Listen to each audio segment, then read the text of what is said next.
Sambal cumi asin. Pertama, rendam cumi dengan air panas selama 15 menit. Lalu buang air rendaman tadi. Di sini saya goreng cabai dan bawang merah sampai sedikit layu. Lalu goreng juga cuminya sampai sedikit kering. Lalu tumis bawang putih geprek dan sisiran bawang merah sampai harum. Masukkan bumbu yang sudah dihaluskan. Tambahkan daun jeruk. Masukkan cumi, 2 sendok makan saus tiram, dan 1 sendok teh penyedap rasa.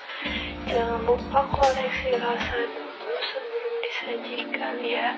Ini bumbunya dikit, simple dan rasanya